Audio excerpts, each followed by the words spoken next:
오늘은 눈매만 바뀌어도 분위기가 달라지는 이유에 대해서 설명을 드리려고 하는데요. 눈매에 영향을 미치는 요소는 크게 두 가지거든요. 첫 번째는 눈의 가로 길이, 두 번째는 눈의 각도입니다. 눈의 가로 길이는 눈의 세로 길이 대비 가로 길이의 비율을 얘기하는 거고요. 눈의 각도라 하면 눈의 내측 시작 부위와 외측 시작 부위의 각도를 얘기하는 거거든요. 이 두 가지 요소가 어떻게 영향을 미칠 수 있는지 오늘 자세히 설명드리도록 하겠습니다.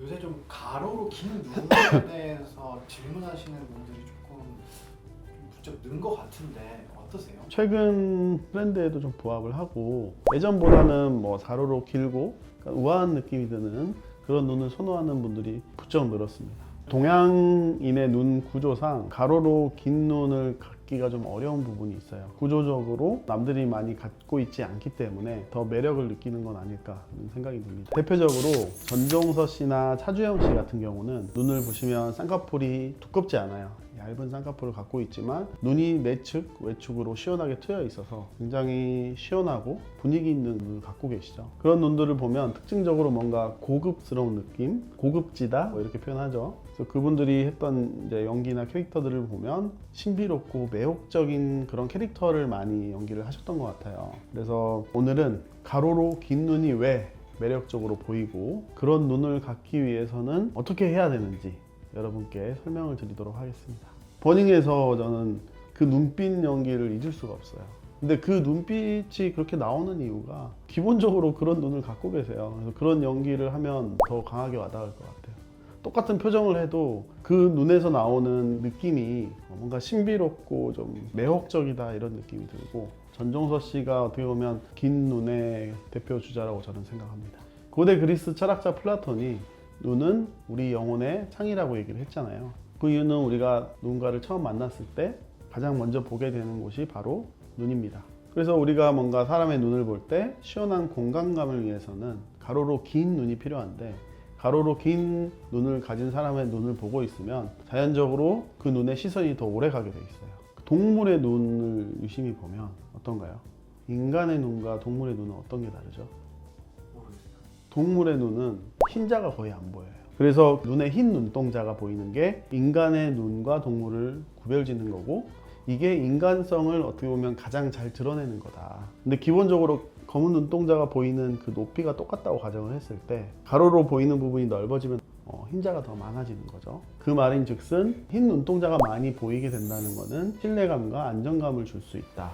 그래서 검은 눈동자만 보이는 눈을 보면 뭔가 좀 숨기는 게 많고 좀 무서운 느낌이 들 수 있어요. 그래서 우리가 그 만화 캐릭터들, 그 광인들이나 막 사이코패스 이런 캐릭터들 표현할 때 보면 검은 눈동자를 굉장히 강조하잖아요. 그 흰 눈동자가 많이 보이는 부분이 결국 인간성을 드러내는 거다. 동양권에서는 과거에 겹주름이 없는 가느다란 눈이 우아한 눈의 상징으로 생각되기도 했고요.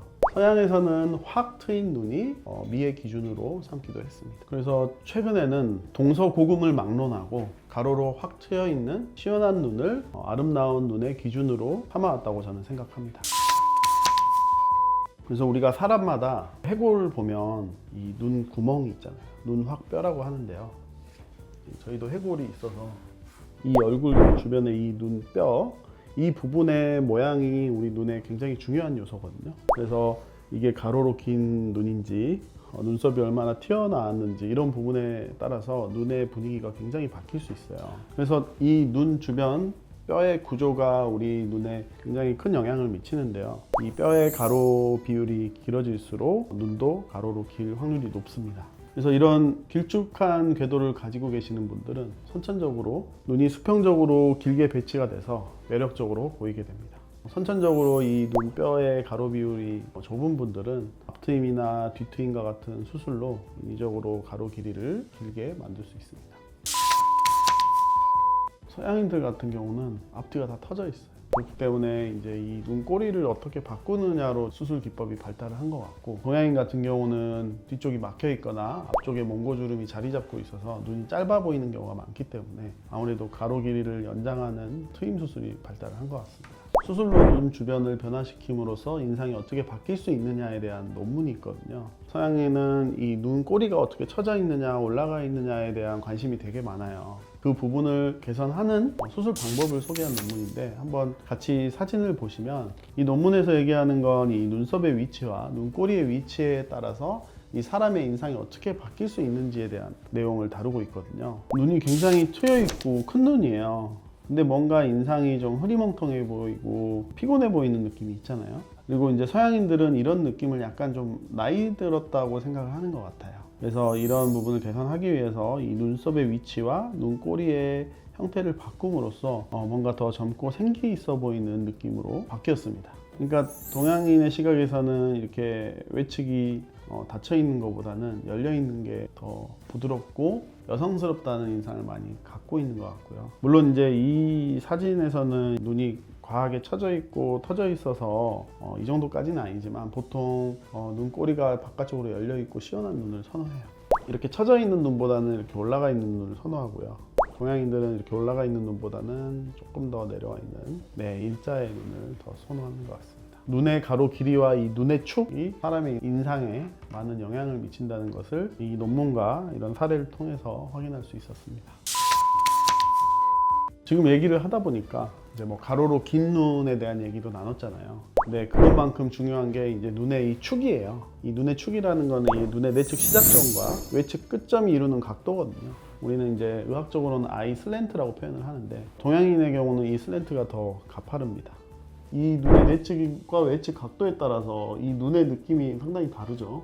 우울해 보이거나 약간 둔해 보이는 느낌이 들고 약간 사나워 보이는 느낌이 들고 어떻게 보면 이런 느낌이 조금 더 이상적인 눈의 분위기에 가깝다. 그러면 이거를 수술을 통해서 바꿀 수 있나요? 눈의 바깥쪽 인대를 뭐 끊어서 옮겨주는 건 한계가 있지만 이 주변에 있는 조직들을 재배치해서 그 위치를 좀 바꿔줄 수 있습니다.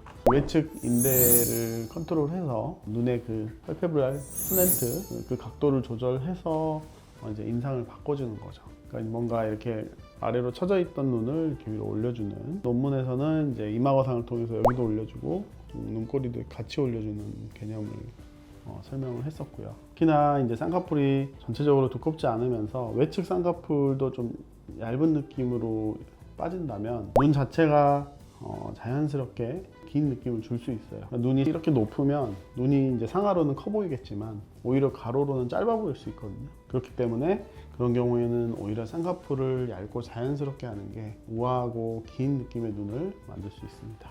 왜냐하면 이 눈뼈 자체도 눈이랑 가까운 경우가 많고 완구 자체도 이제 서양인들처럼 튀어나와 있는 경우보다 들어가 있는 경우가 많다 보니까 구조적으로는 길이가 짧아 보일 수밖에 없는 부분이 있어요. 그러니까 이제 동양인 같은 경우는 동글동글하고 가로가 짧은 눈들이 많다 보니까 얼굴이 좀 더 어려 보이고 귀여운 느낌의 인상을 많이 갖는 것 같고요. 가로로 긴 눈을 갖는다는 거는 상하로 이제 위아래로 큰 눈보다는 좀 갖기 어려운 그런 매력적인 눈이라고 볼 수 있죠.